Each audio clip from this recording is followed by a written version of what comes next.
tey li ko dal amul benn magistrat boo xamante ne bi ngay prêter serment ñaan nga yàlla mu dal la retrouver wu sur le banc des accusés war di nekk di setal sa bopp te nga nekkoon koo xamante ne yow yaa topp ñu bëri am na ñu bëri ñoo xamante ne moo leen mandat de dépôt ñu ngi ci kaso tëdd di xaar seen atte moom moo mujjee ñëw taxaw ci kanamu caméra yi di jéem a setal boppam te amul kenn koo xamante ne jox na ko une once de crédit parce que lu mu wax amul benn cohérence te tous les faits le démentent lu mu wax yépp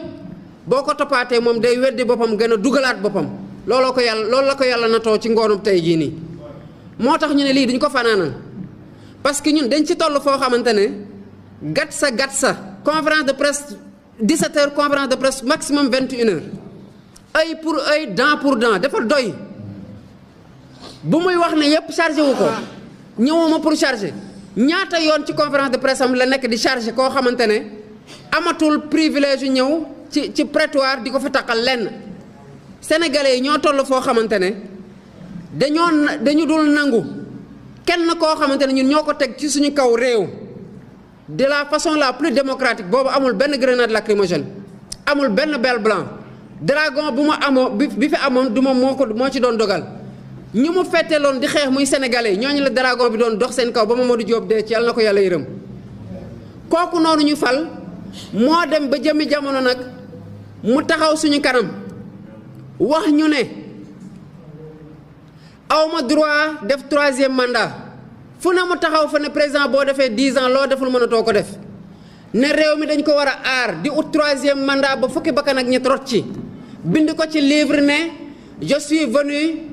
vers vous pour un second et dernier mandat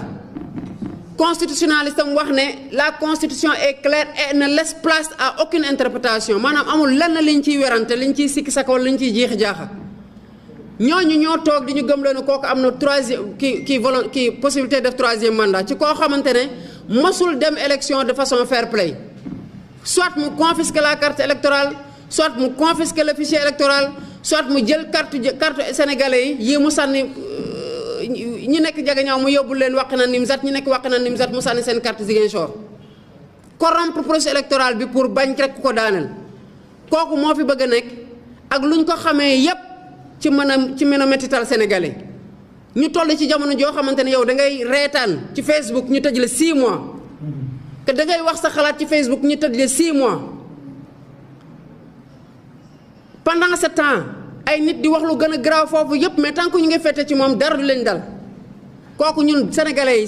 sàggante gu tax ñu koy mayaat doole gu tax ne tegu ko ci yoon ba pare mu nar fi toogaat